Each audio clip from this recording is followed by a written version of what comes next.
I can spotlight myself as well here so everyone can see me. Hello, everyone. How are you today? Excellent.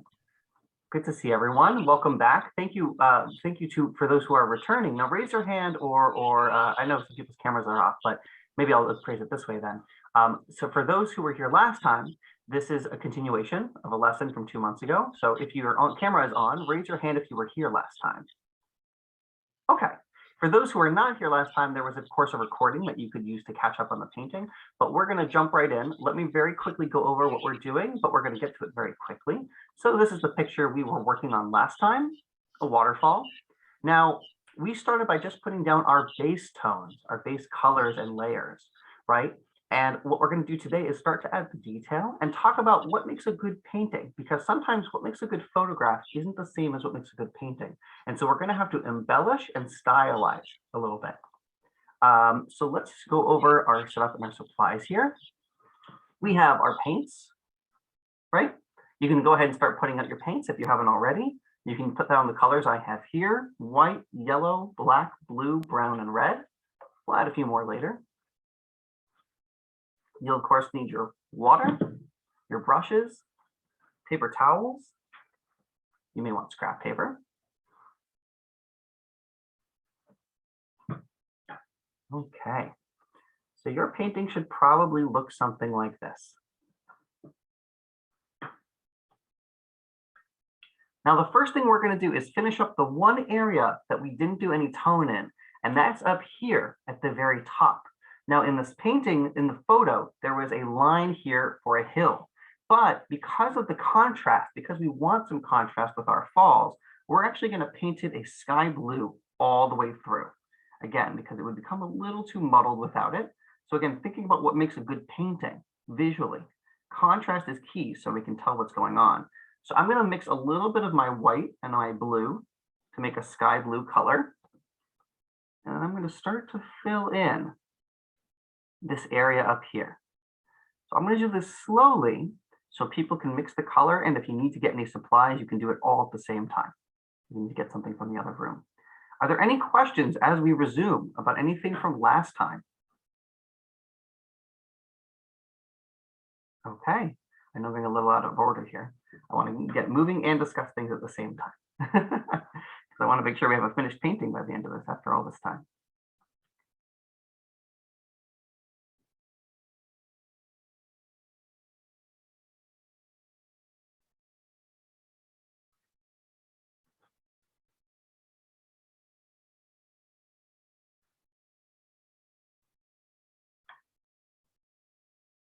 Now you'll probably again want to mix your paints with a little bit of water, but mostly paint. And I'm just doing back and forth here, nice and smooth.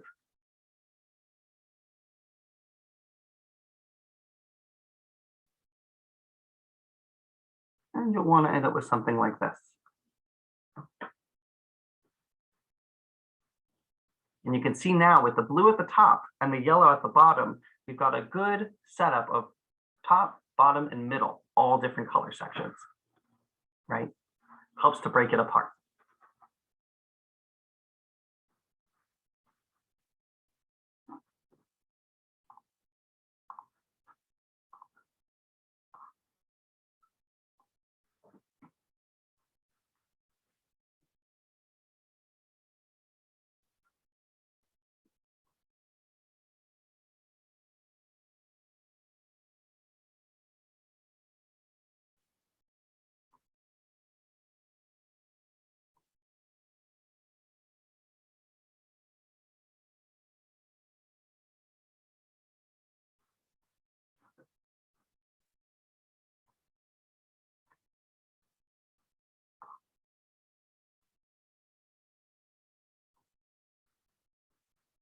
Now, one thing you'll notice is that our cliff faces are very smooth, right?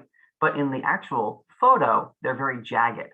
So how do we make something look jagged? How do we make textures look jagged, right? How do we make something look rough, even though it's just a painting, it's flat?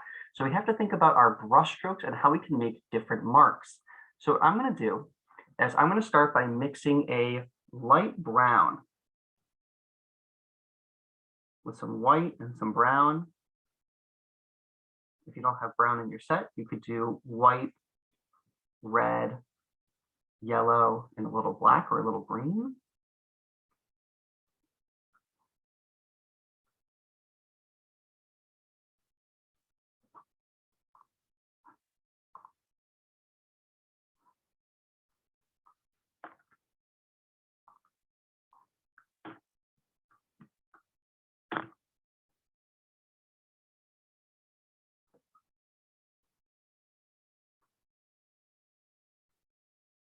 Okay, and I'm sorry about to the person who messaged. I'm sorry about your wrist. Take it slow, and let me know if you have any questions while we're moving along.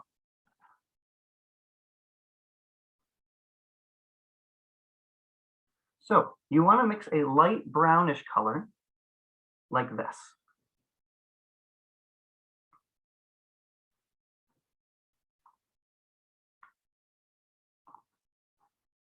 Now, I would imagine almost everyone is familiar with the Impressionist movement, right?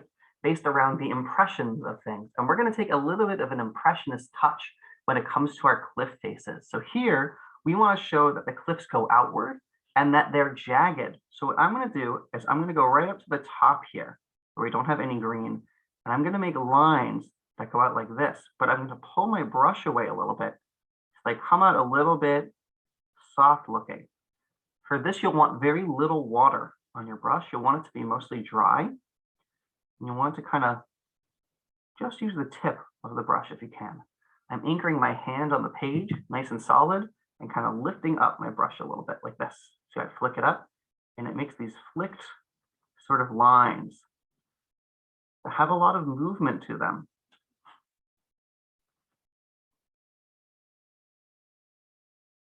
I'm going to bring those all the way up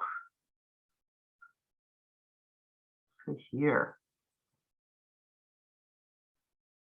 Don't smooth them out completely. Let's see those flicked marks and give it a little bit more texture. So if you're having trouble doing those marks, you can take a scrap piece of paper and do some practice marks. But again, start flat and then flick your brush up like this. And it's a little hard to see at this angle, but you can kind of get the idea. Are there any questions about that? Should be fairly straightforward.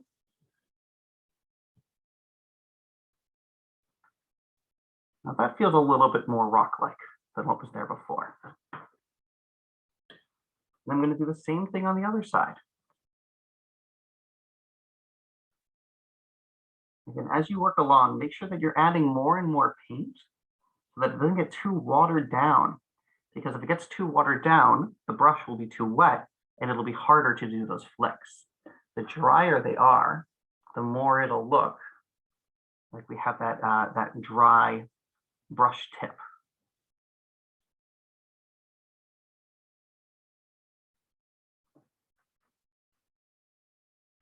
I'm actually going to turn my canvas upside down so I don't put my hand in the wet paint.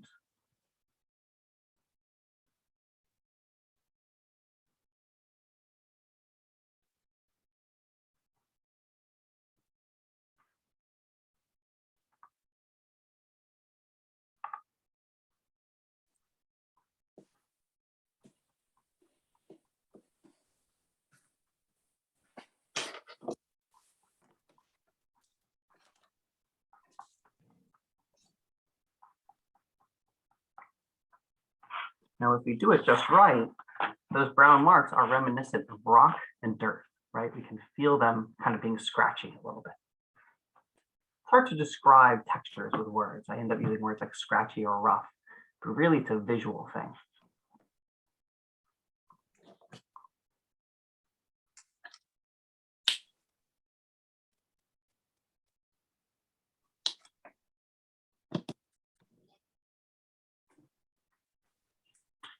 I'll give everyone some time to finish that.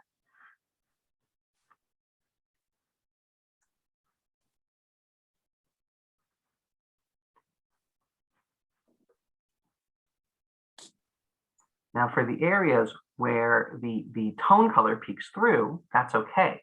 right? We don't want the canvas underneath to be white. We want it to be a lighter version of what we have, which is that lighter brownish color, tan color that we mixed.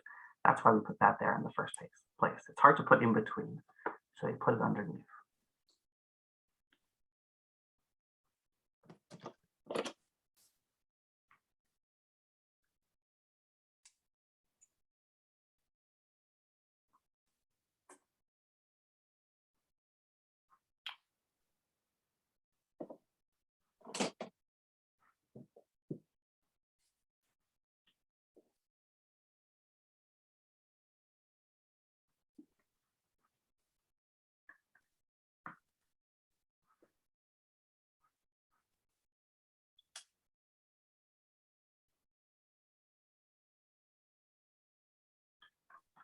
Now, the next thing we're going to do is going to be the same thing, but with a bluish gray. So I'm going to mix my white, some blue, and a little bit of black, just a little bit, because the black is very potent. But you'll want something that looks like this. White, blue, and a little black.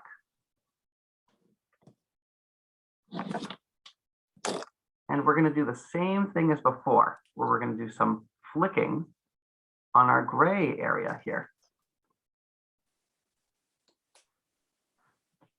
I'll hold it up closer so you can really see the flicks.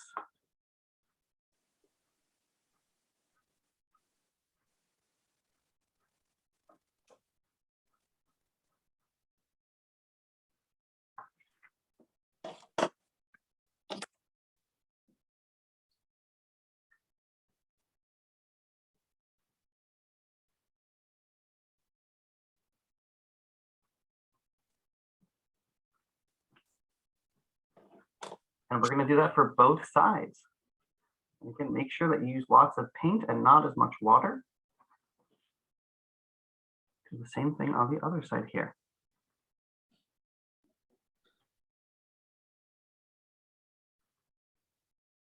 And we're covering that middle gray area that we put down.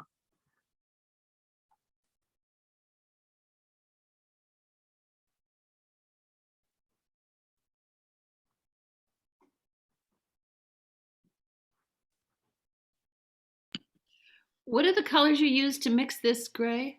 Oh, yes, of course. It's I can even do it fresh here, so it's a little clearer. I'm going to take some white, although my white is a little bit polluted, but let's pretend it's clean white. A little bit of blue,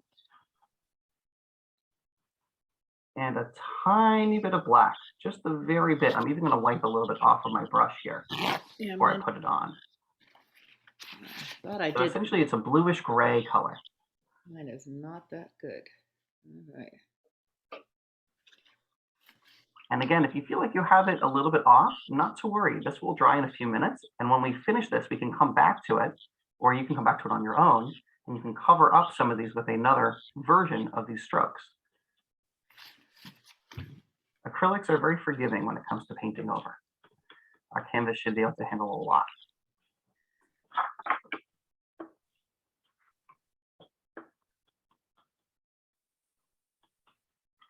We'll save the adventures of watercolors for another day. Those are much more unforgiving.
Now take your time, but when you are done with that, you'll want to clean off your brush really well. So really swirl it around in the water. Make sure it's clean. Do a few test strokes on maybe a paper towel and make sure that it's clean.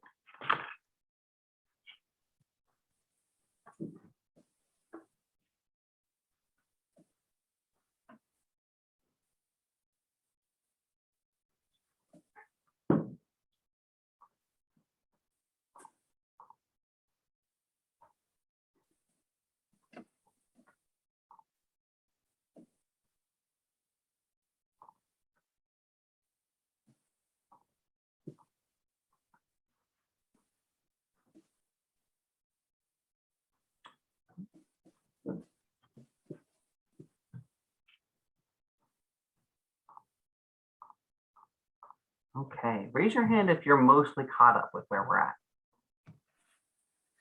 Okay, maybe like half and half of people. Okay, I'll give it another minute. It's hard for me to tell over Zoom, so you have to forgive me. Please stop me if I go too quickly.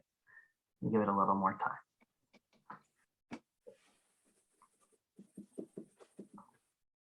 And of course, you don't have to keep your camera on, but if you do, it helps me to get a better sense of where people are at.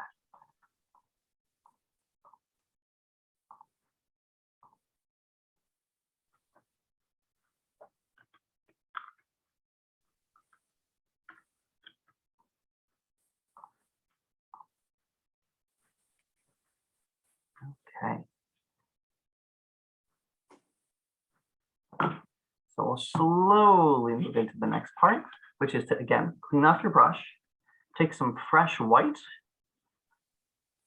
and a little bit of black. Again, just a little bit. Make a light grayish color. Maybe something like that. I'm going to hold it up close to the camera here.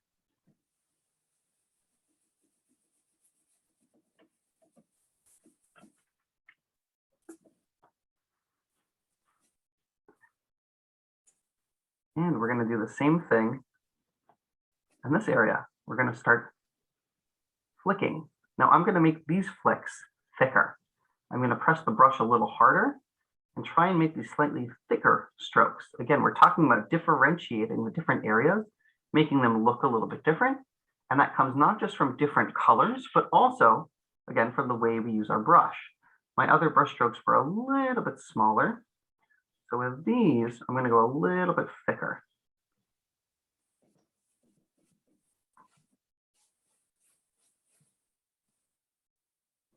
Right up to the edge there. Now, if you get any acrylic paint on your table, make sure to wipe it off now because it's harder to get off when it dries.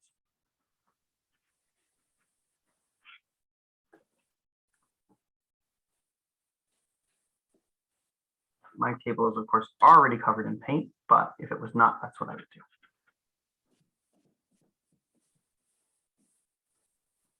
Almost every surface in my house has paint on it somewhere.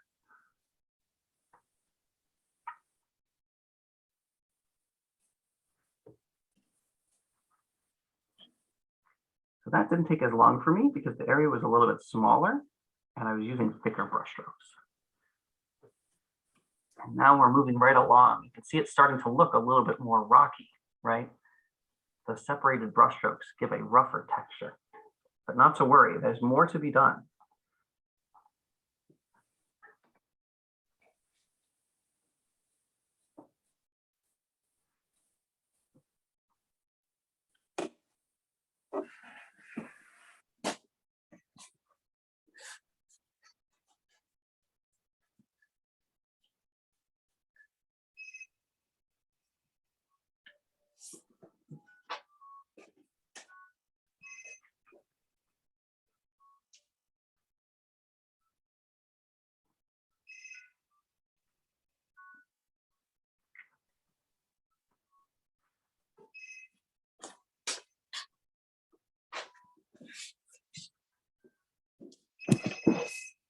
So now that we've done a lot of the wider areas, we're going to start moving into some of the tighter, more detailed areas. So as of now, just to review, we've gone over most of our tones, right? We filled in the sky. We went over the hill tones, right, or the cliff tones. And the only thing we haven't really touched at the moment is the bottom. And we're actually going to save that for a little bit later. Because that's water, it's going to be a little bit smoother. So that's kind of going to be at the end.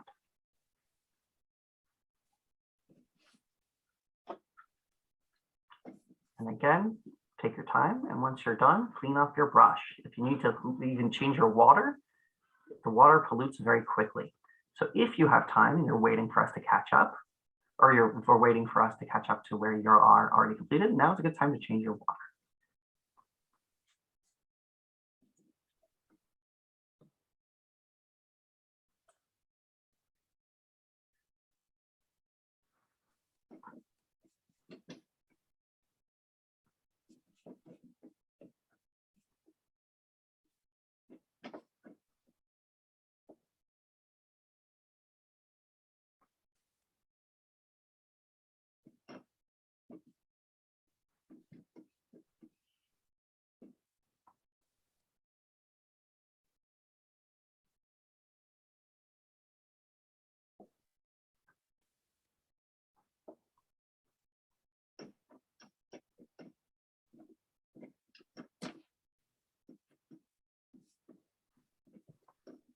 Now, as we approach the warmer weather of the spring, for those who are in the New England area, you may find it more and more appealing to go outside and paint outside.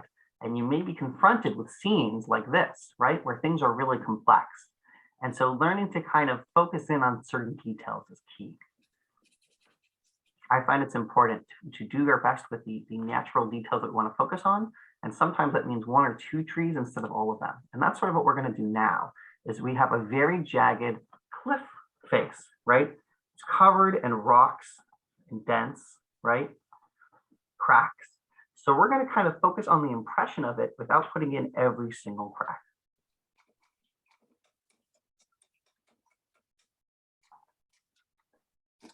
Okay. Raise your hand if you're caught up with us. Okay, raise your hand if you need more time.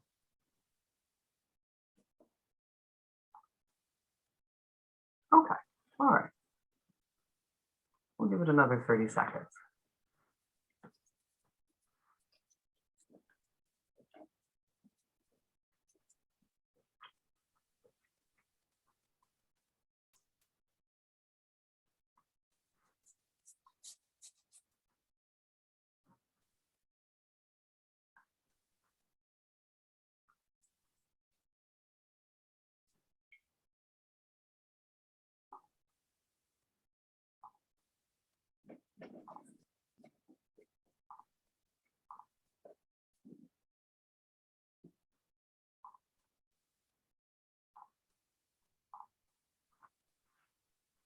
Okay, we're going to slowly start moving forward.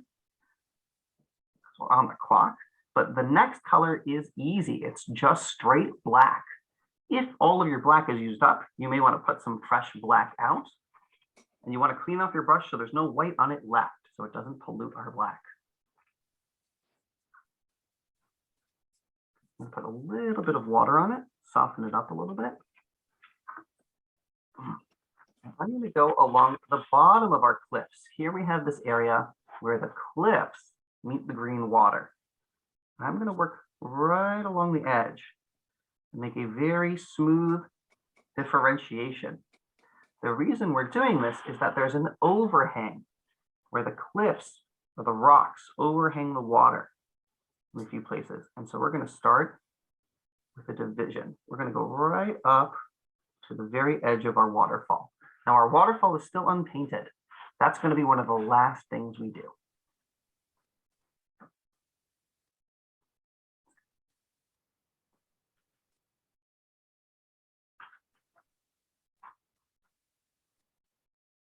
No matter what step you're on, you're going to want to watch this part very carefully for when you get here. And that's that we're going to start going up in a few places. And I'm going to make a few horizontal lines going up like this. Nice and slow. Doesn't have to be exactly where I put them, but we're going to kind of make these triangular shapes made out of horizontal lines going up into our rocks. And we're going to do that on both sides here.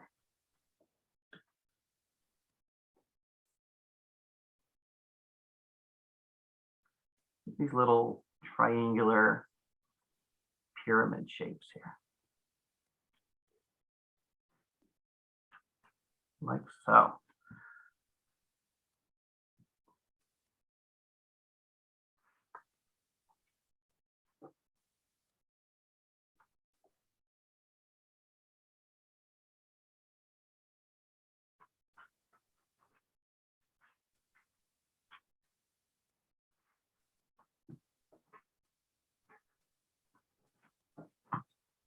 See if I can zoom in my camera a little more.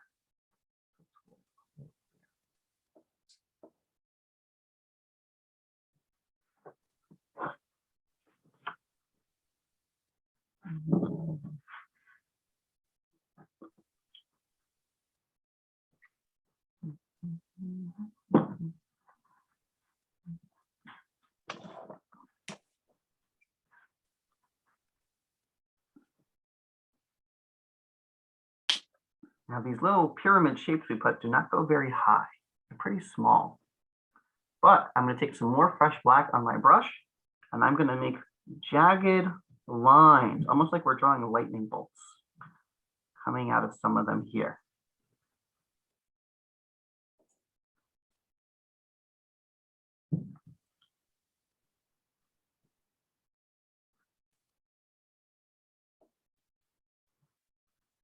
And up to something like that.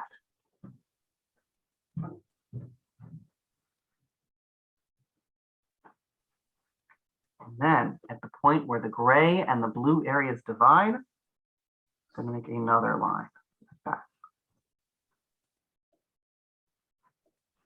So just to reiterate, little horizontal triangular shapes with horizontal brush strokes, coming up into little jagged lightning bolt lines, and then a smoothish line on top. Same on the other side.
Then we're going to take a little more black on our brush, and we're going to go here along the edge of where the green meets the blue here. And same on the other side with little strokes like that. And we'll bring that up to where the brown meets the blue. And we're going to outline that division.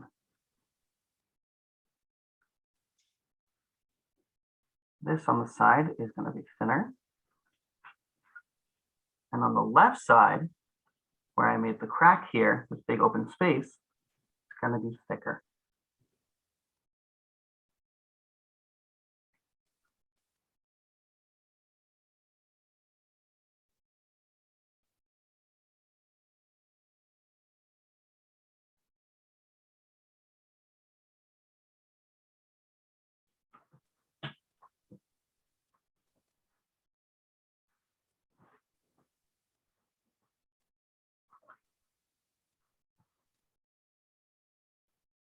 Any questions so far?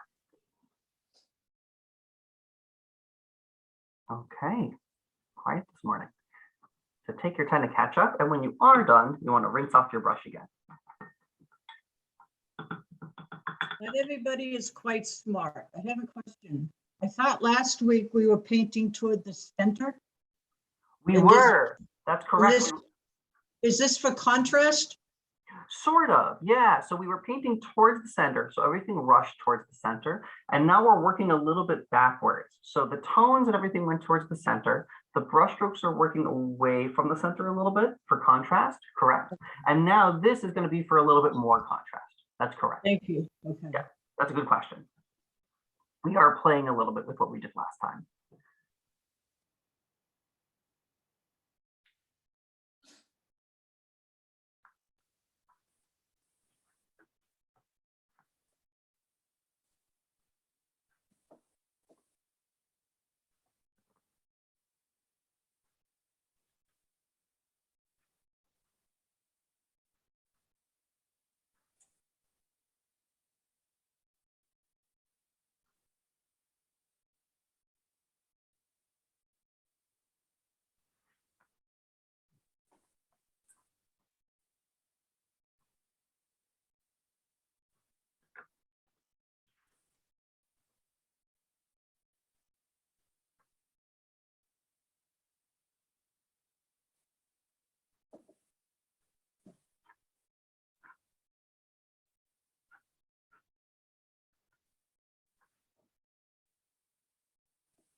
Okay, now next we're going to take some blue and combine it with a tiny bit of black, just a little bit, not too much. And we're going to take that and we're going to make little blue lines overlapping our black lightning bolt lines here, like this, on the right side.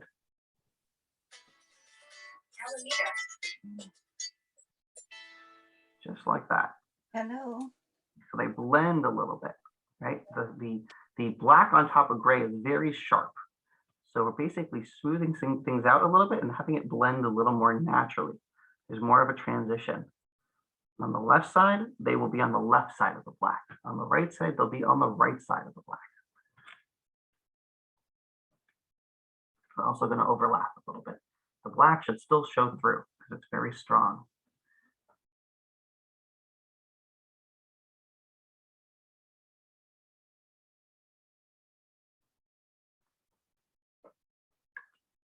And we're going to do the same thing here at the bottom.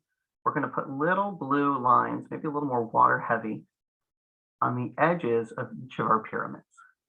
So we're essentially highlighting, we're silhouetting our pyramids.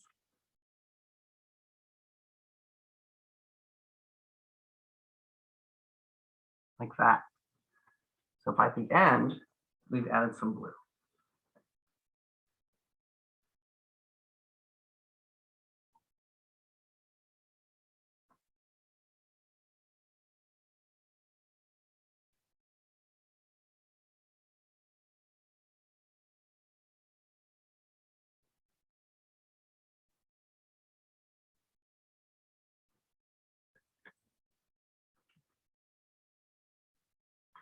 We're also going to do the same thing up here. To the right and left of these lines that we did, that are on the edge of our green. So just to reiterate, a little bit of black with a tiny bit of, a little bit of blue and a tiny bit of black on the edges of our lightning bolts, our little pyramids, and the left and right of the black strips we did along the edges of our green up here.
We're also going to take some more blue with a little bit of black, and we're going to do some lines like this.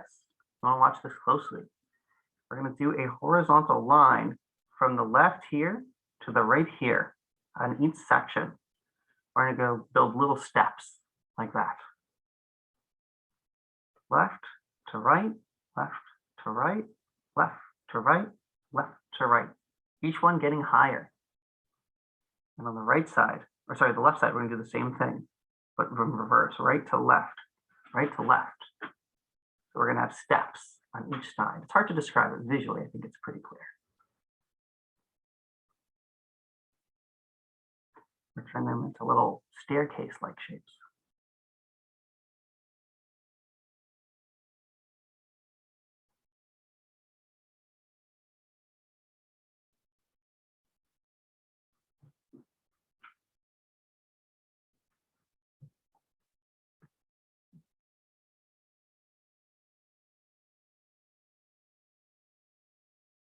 Then we're going to take some more of our blue and black, and we're going to make horizontal lines filling in each area.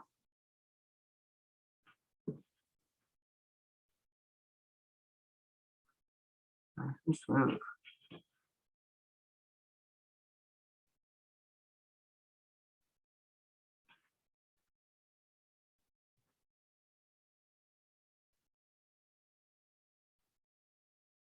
By the end, you should have something like this.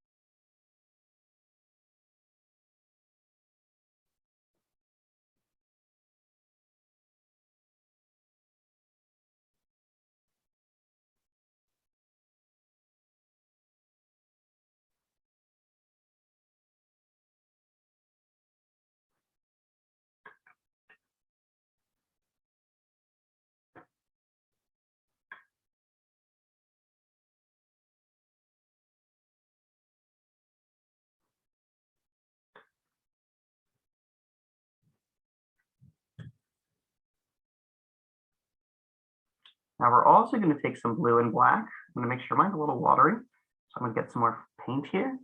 And you'll want to watch this carefully as well.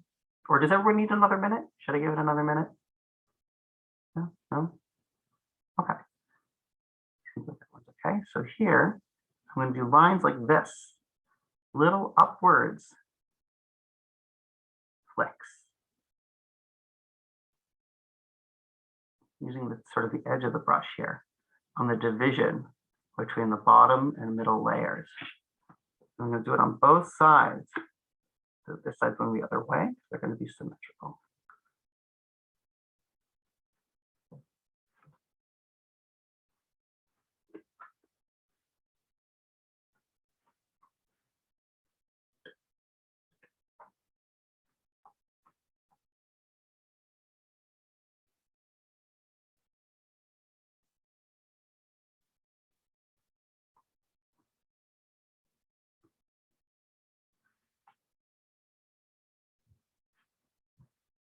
I'm also going to take some blue and black and do a line like this along the edge of our like puzzle piece looking area here.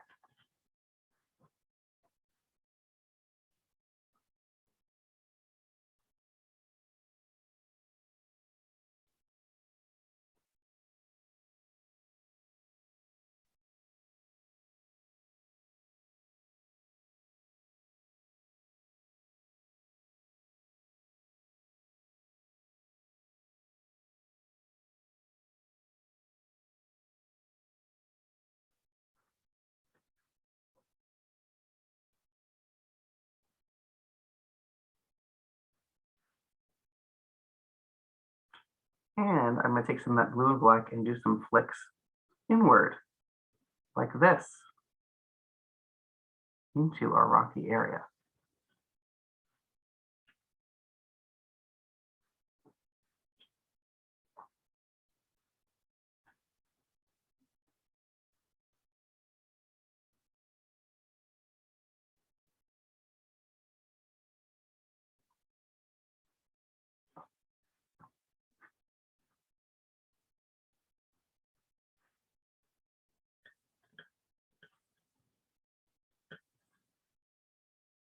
I'm also going to take some bluish black and make a rounded wavy line here along the edge of our divider to make that line we put look more natural.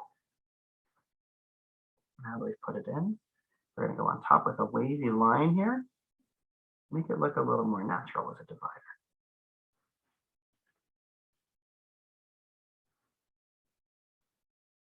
You can start to see the rocks taking form.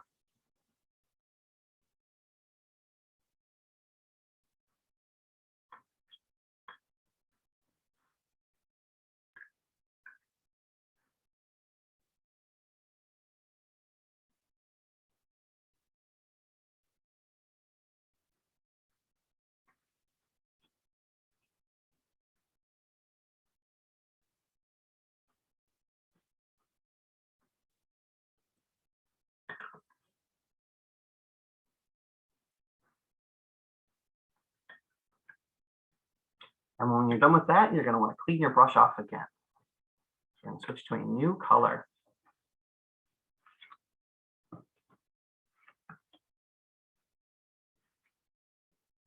Now for this next color, we're going to mix some brown with a little bit of black and a little bit of white. You'll want to end up with something that looks like this. I'll hold that up for the camera there. Brown, a little black, a little white, not too much, mostly brown.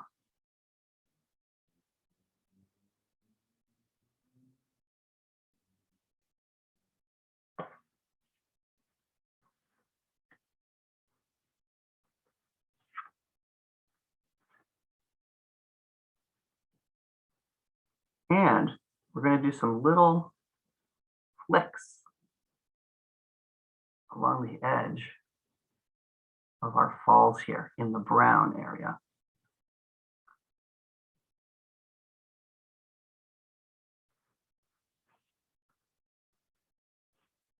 We're then going to bring those flicks along the edge of that black line that we did.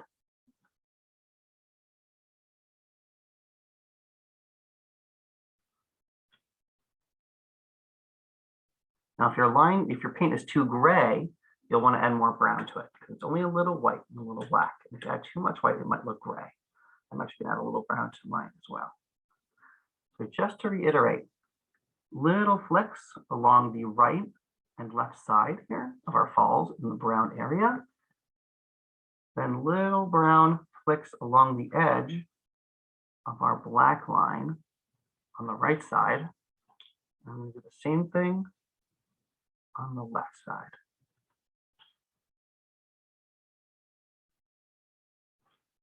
See that there.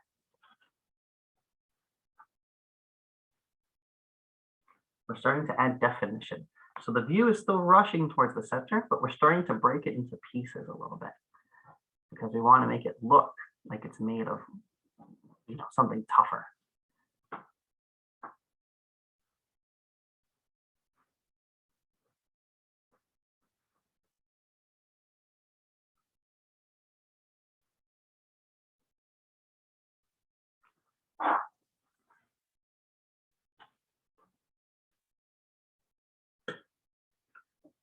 Mhm.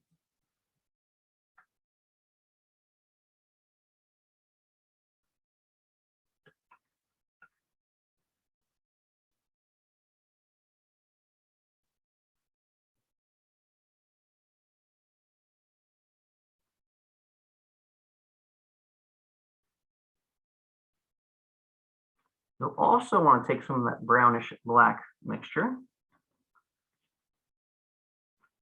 and you'll want to run it with some little lines like this from where our rounded area is on the top down to the middle.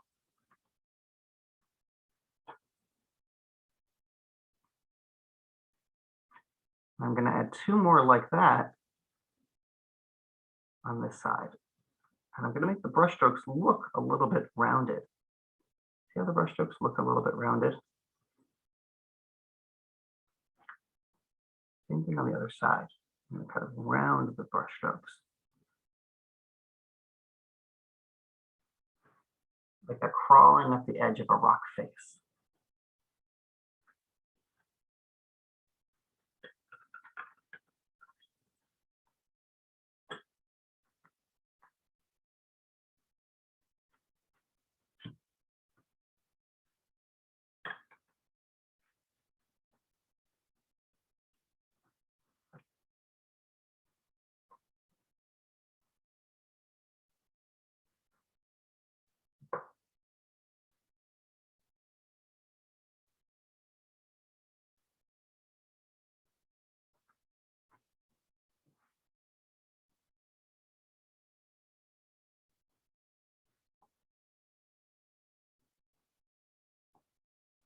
Next, I want to mix blue with a little brown. So like this here. I've taken some of my brown. I've added a little blue to it to make like a darkish blue color.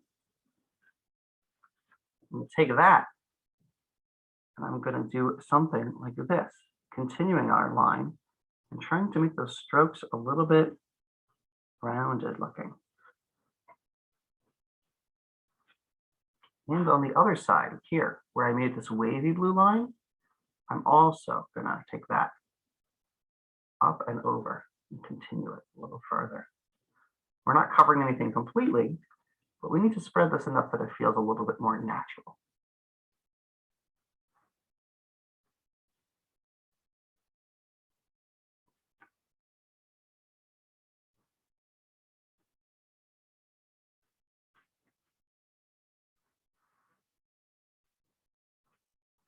Again, that's blue with some brown.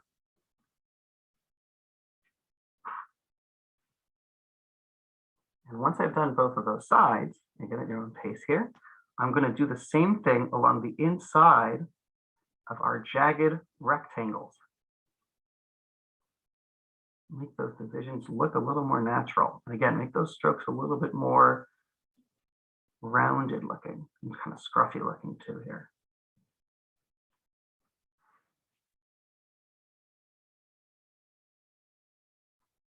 It's okay for brush strokes to be rough in the right place.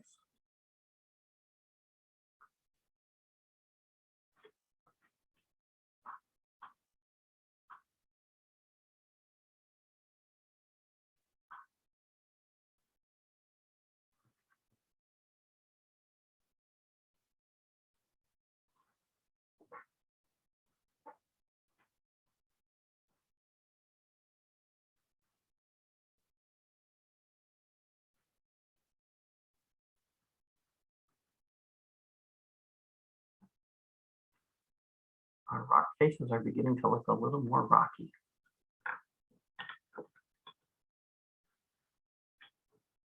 And again, when you're done with that, you'll want to clean off your brush.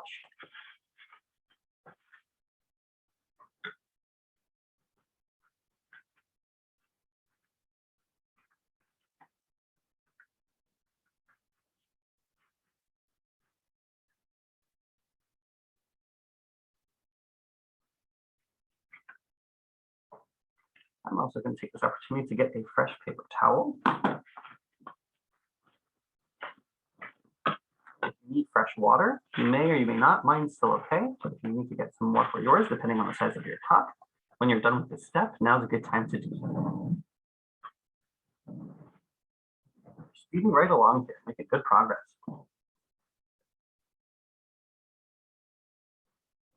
Are there any questions at this point?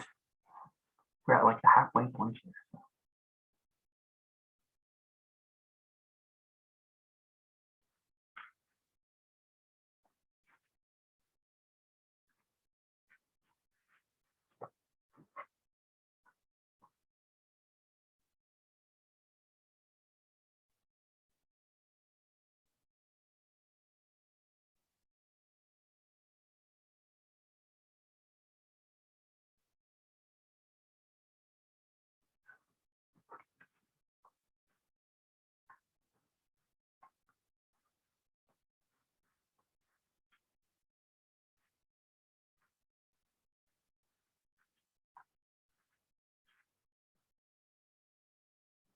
Okay, now for the next step, you're going to need some more white and a little bit of blue in it.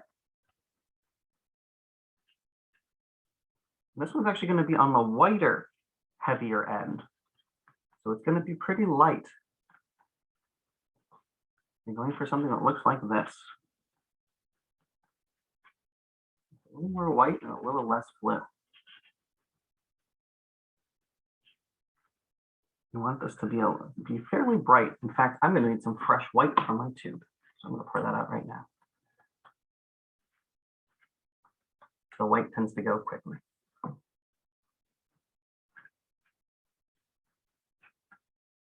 Now you want to make sure this color is fairly light, particularly lighter than any of the white blue we've used before on our page.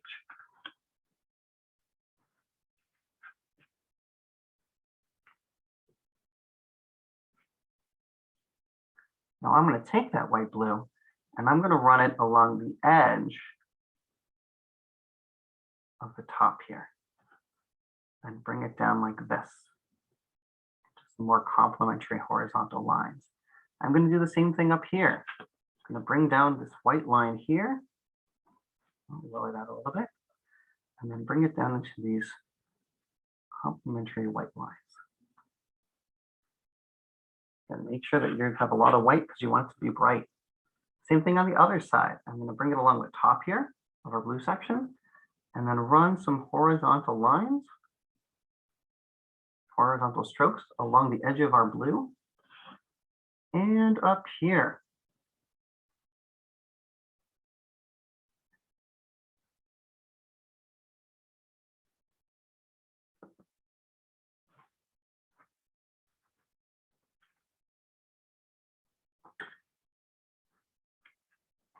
Now, when you're done with that, you'll probably want to add a little more white to it and a little more blue.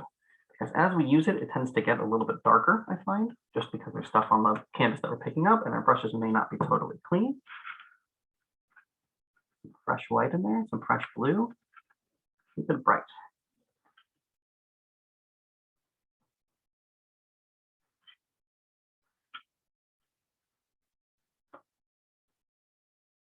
And we're going to do the same thing here, not at the top, but along the edge of our blue scratchy lines on the rectangles.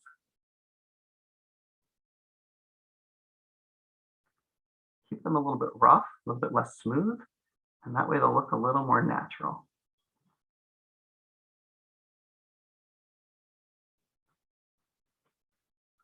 And the brush stroke stuff takes a lot of practice. So don't worry if you don't get it right away. This is all about learning.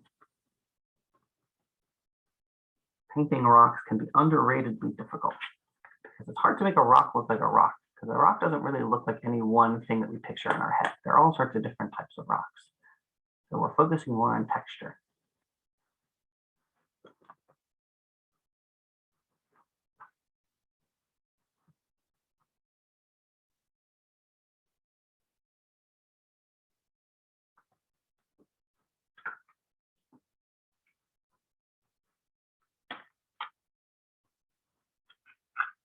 Now, depending on where you're at when you're done with the stage, you may need a fresh palette or a fresh paper plate. I'm actually going to go get one right now. I will be right back. I'm running out of room a little bit. Or actually, you know what? I'll just flip mine upside down and use the back. Mine's not wet, so it's not going to drip out.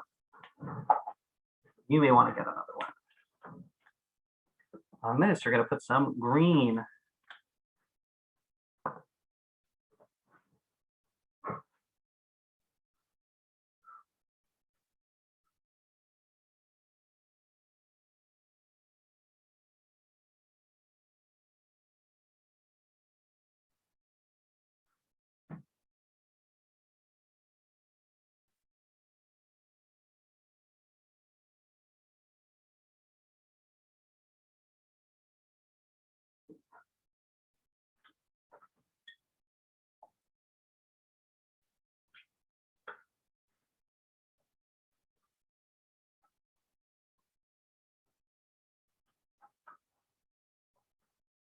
I'm going to mix this green with a little yellow. This is going to be a brighter, warmer green. than what we used previously, which is a little bit darker.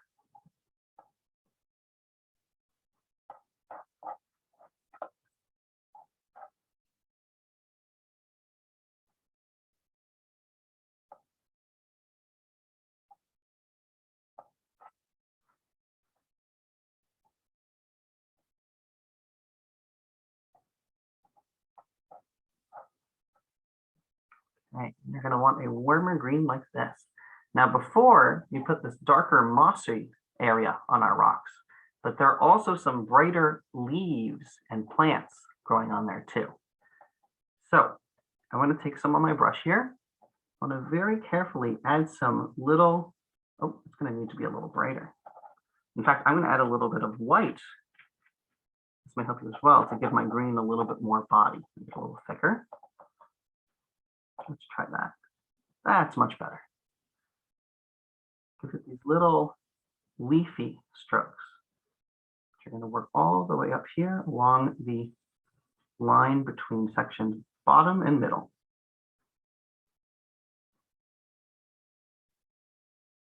I'm going to pull some of that down into my rocks here too. Doesn't have to go exactly where mine does. We're going to give the sense that there's a little bit more going on here than just the moss. I'm going to kind of pull it into some of the cracks and crevices here.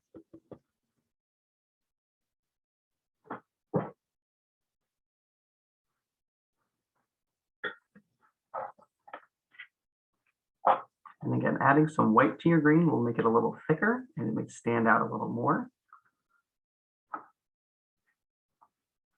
I'm going to add it all over this area. And I'm going to do the same thing on the other side. Yours doesn't have to go exactly where mine does. We're kind of spread it out here. A little more natural looking.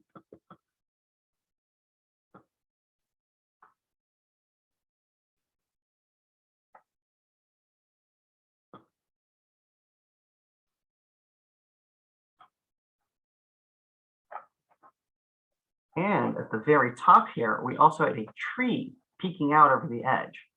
I'm going to add some of this green to the very tip of our tree. See, give it a little bit complementary edge here.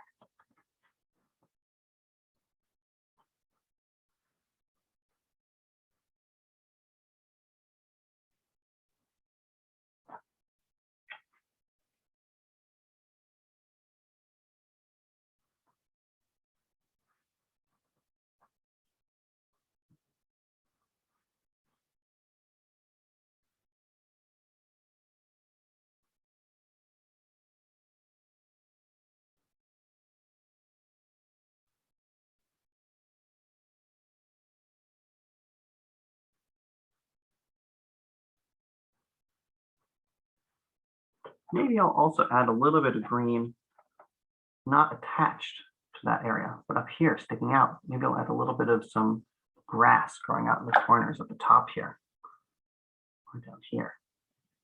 Make sure not to put your hand on any wet paint like I just did.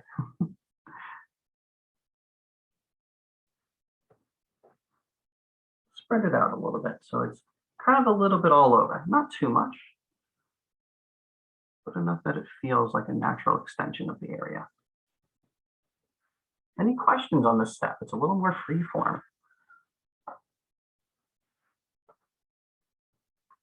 So just to reiterate, we put some whitish light green along our moss area here on top, little brush strokes, kind of drier looking ones, sticking out of some of the cracks here, the crevices that we put in, on the edge of the tree here at the very top a little bit, and some grass sticking out in various places. And again, yours don't have to be exactly where mine are.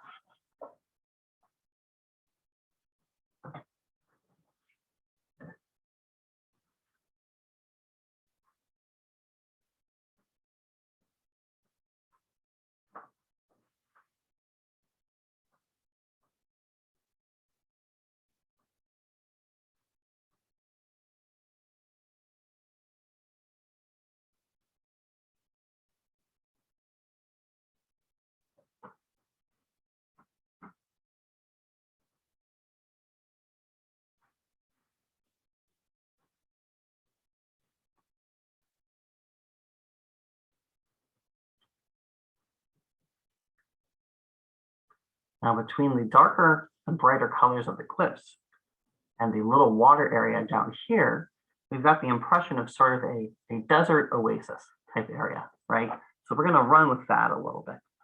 Now what we're going to need for this is some more white and some fresh white. So again, I'm going to clean off my brush. I'm actually going to take a little fresh white out of my tube here.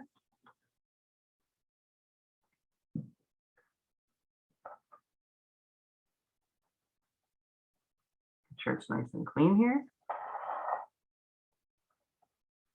And down here, we actually left a space, I think it was for a log, but we're actually going to use it for some water froth, for some water ripples. So here is where our water is landing in our falls. I'm going to make some wavy white lines going around it. Kind of show that it's rippling outwards. And I'm going to make those really white and bright.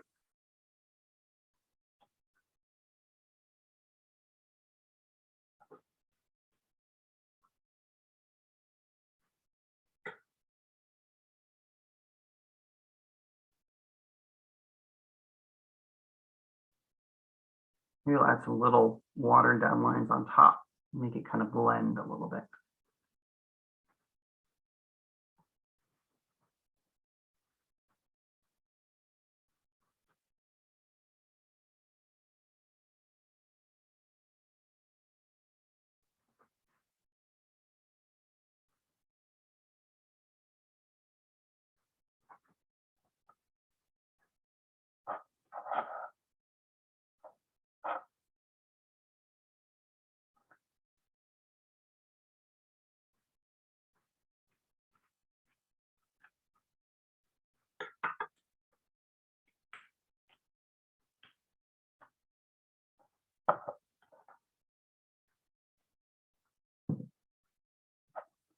Now I'm also going to take some of that white. I'm going to add it here along the tops of some of our rocks up here, below the grass.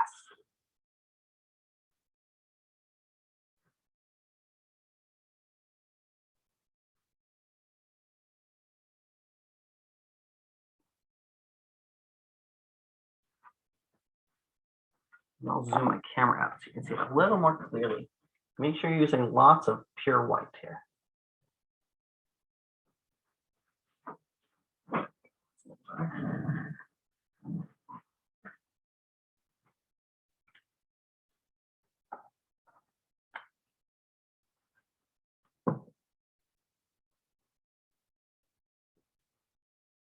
Put it here along the tops of my middle rocks. And maybe even little tops on the brown rocks here at the top.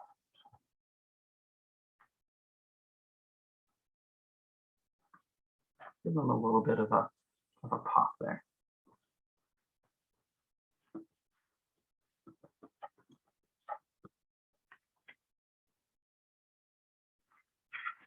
I'm ready for a fresh paper towel.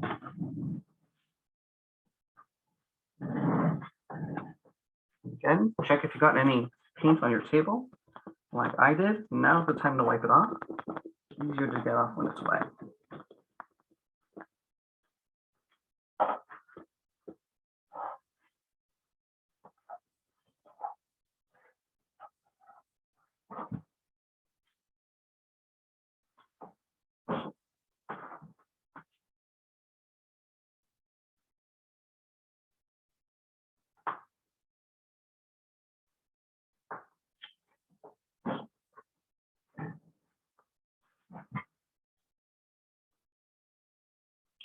Oh, I'm going to take off my camera here for 1 second. I was trying to zoom out and I hit a button. So you might lose it for a second. Oh, or maybe not. Maybe I can keep it here.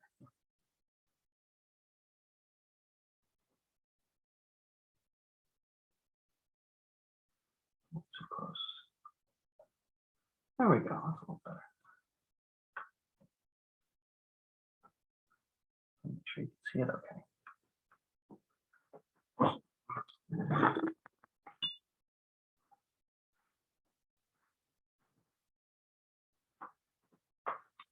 So again, white's on the bottom here, some ripples along the tops of our rocks here. on each level.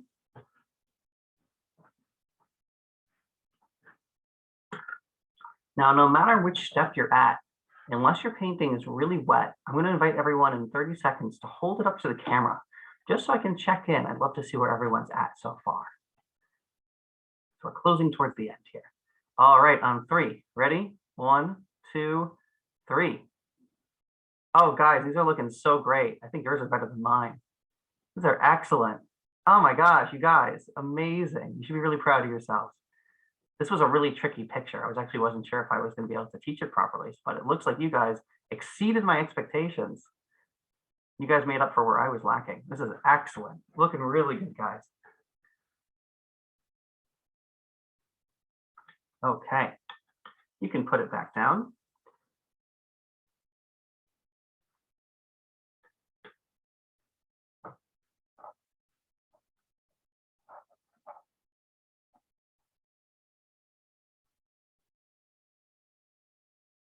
Okay, so I'll give another minute for those who have not caught up. It looks like we're all in around the same place.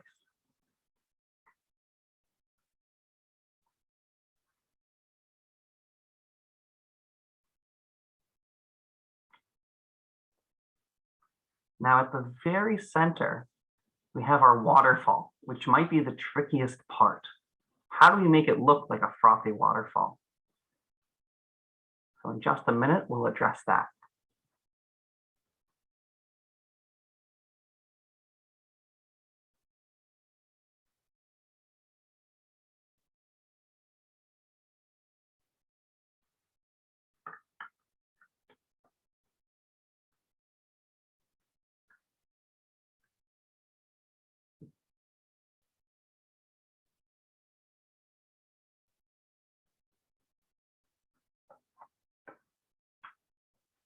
So when you're ready, you want to mix a fresh color. Clean up your brush so you have all the white off it. You're going to want to mix some green, some blue. We're making a darker green, darker greenish blue, almost like a navy green. I'll hold this up for everyone to see. Green and blue, probably in fairly equal amounts. You can see that contrasted with the light green. It's very dark. On my camera, it almost looks black, but it's really brighter than this.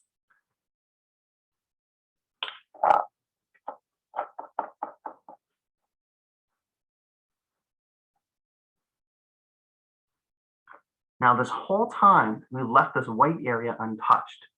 Now's where we're going to start messing with it. We're actually going to go over the entire thing with little greenish blue horizontal lines.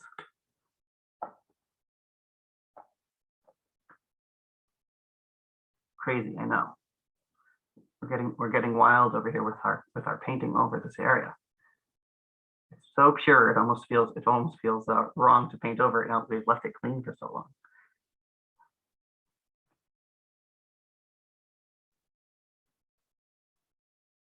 We're going to start to cover it with a greenish blue. And then we're going to need to let that dry for a minute.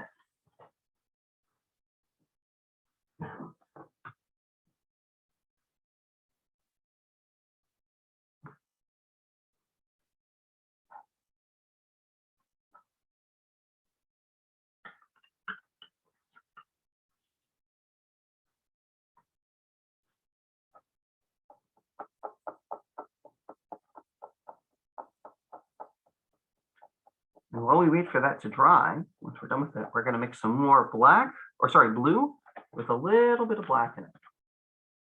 Just a tiny bit.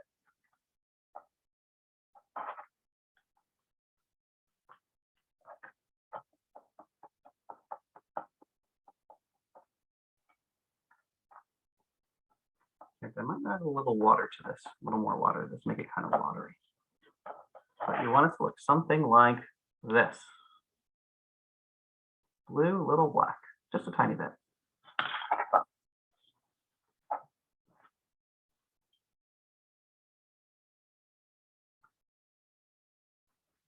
Now, because of the cliffs, there's not as much light getting down in this area. We want to leave our pool bright, right? A little bit, strong and bright, but our rocks at the bottom should be a little bit darker. So I'm going to take that blue and black, and I'm going to start to put some horizontal lines, kind of like we did before, but going up a little further on each of our rocks. Maybe a little bit on the right side here, going into my green a little bit, and on the other side here.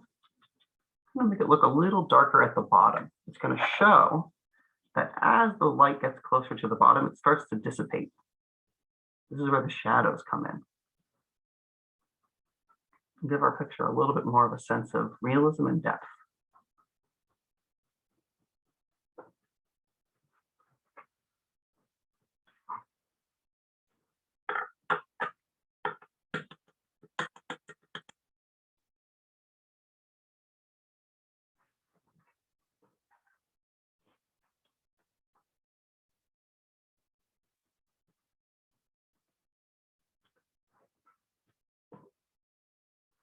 And I'm also going to take some of that blue with a little bit more water in it, actually. I'm going to keep it pretty watered down. And I'm going to run that along the inside edge of our pool of water, which we haven't touched too much. Along the inside edge, I know it's already a little bit green. I'm going to take some of that watery blue, might even be a little hard to see, but I'm just going to blend that on along the edge of our pool of water.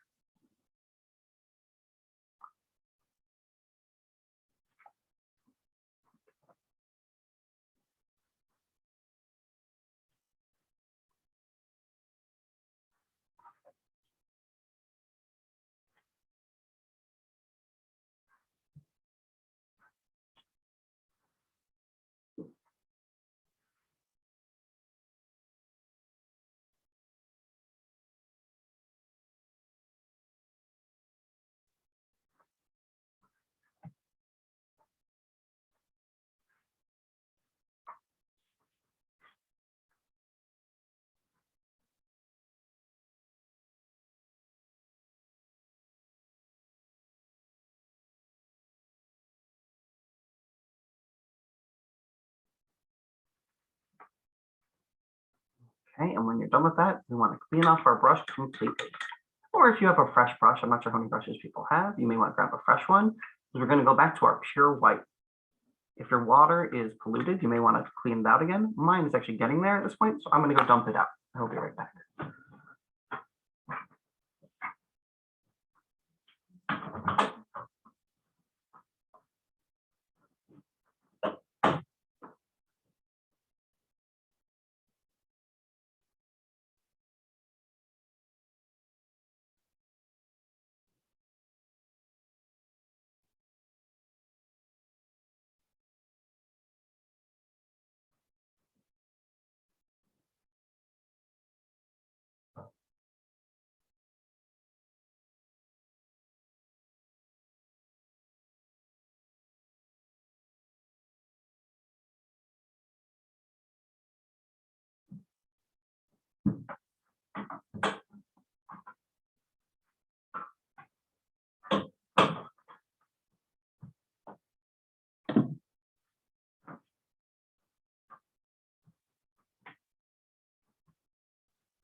Okay, so what you're going to need now is, again, a clean brush and more fresh white.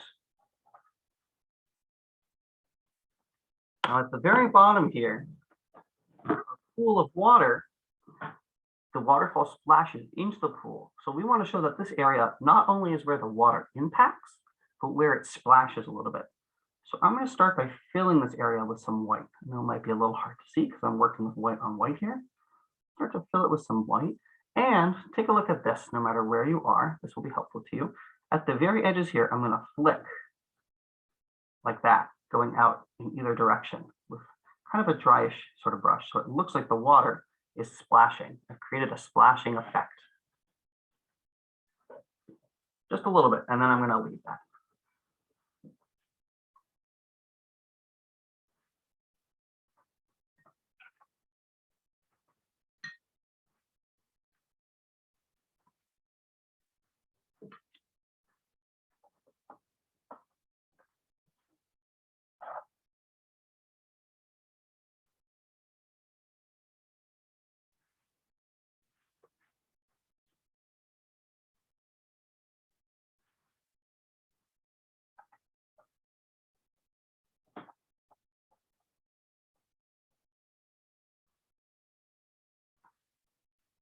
And while we have that white on our brush, at the very top, we had a little rock, a boulder, blocking part of the falls.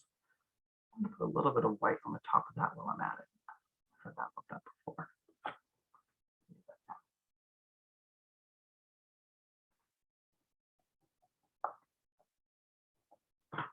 So this next part is going to be a little tricky. So I'm actually going to do a practice one on a piece of scrap paper.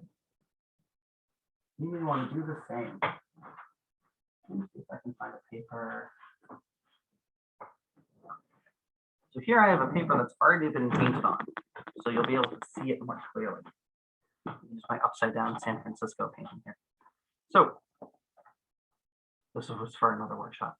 So let's pretend that the falls are starting here and coming down here. Now what we want to do is put a lot of white on our brush and do a few practice strokes. So I'm going to do a few here just on the side since this is scrap. And when I'm ready, I'm going to bring my falls down, but see how my brush is partially dry? So it looks frothy. Do some flicks. So essentially you need to test your brush and make sure that it's dry enough, right? If it's too wet, then you want to keep using it until you dry it off, right? So that's a little bit too dry. See how it starts to disappear at the bottom? And something like this, it's actually not too bad. I was gonna say it would be too wet. It's a little wet. We want something in the middle, in between too dry and too wet, where it's got these frothy edges coming down.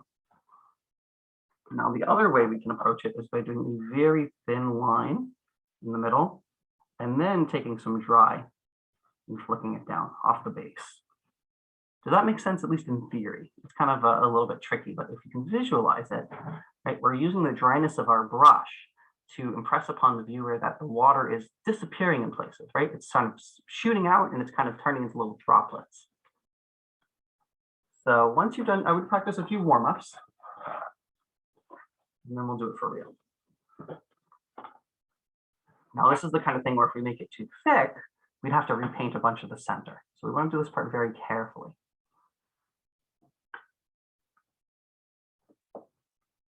And there are a few places where the falls rebound off of our rocks. It's not one smooth fall. So there's some rebounding here and some rebounding here. So I'm going to put some little white lines. Now I'm going to start with the first one, and I'm going to make sure my brush is dry. Do some strokes and wipe it off. Start from the top.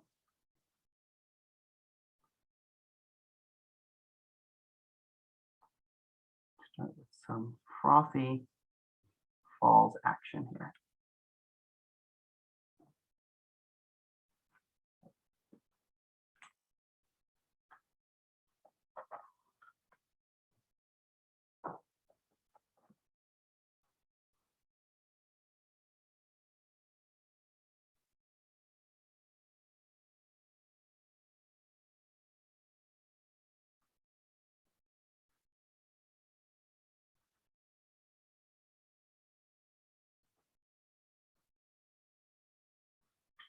Now for that next area, I'm going to do the same thing, but at the very top here, I'm going to flick up a little bit before I come down and make like a little bit of a J shape. So it looks like it's bouncing out a little bit.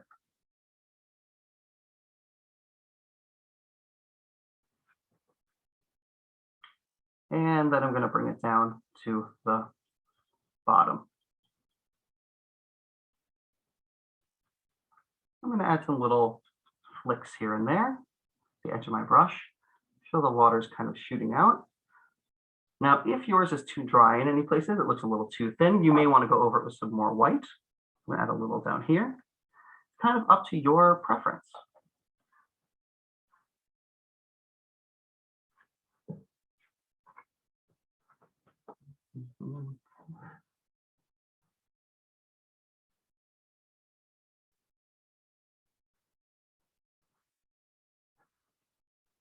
Are there any questions on this stage or any other? Okay. If you're unsatisfied with your waterfall, you could try adding some more white on top of it and making it more solid, or you could try going over it with some green once it dries and try it again. This is probably the trickiest part.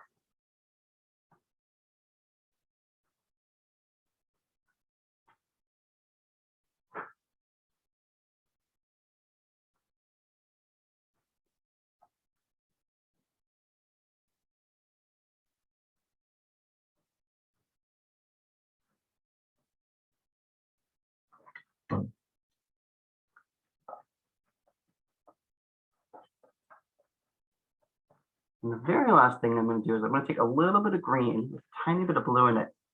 I'm going to like outline the edge of this bottom where the falls hits with some little lines here, just to make it look a little bit more like it's a little more natural with the color.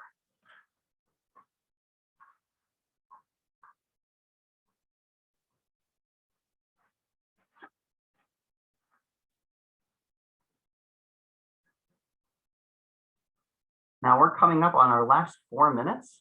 So take your time to catch up. I'll take any questions about any step, and then we'll put our final step by the end, and we will be complete with this masterpiece, Weeks in the Making.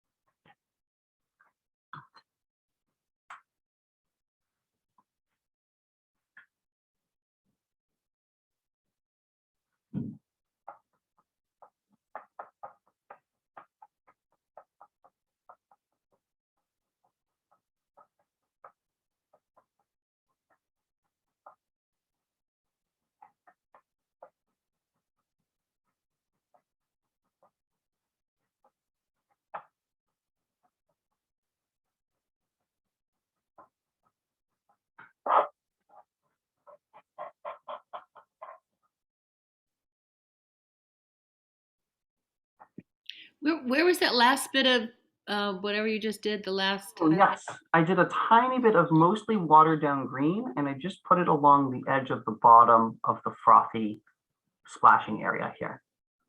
Just give it a little bit more body. I guess that could be optional. It's not super important. Okay. So give it another 30 seconds. We'll do our final step. And then Hillary, if you have anything that you want to say to follow, we'll go from there.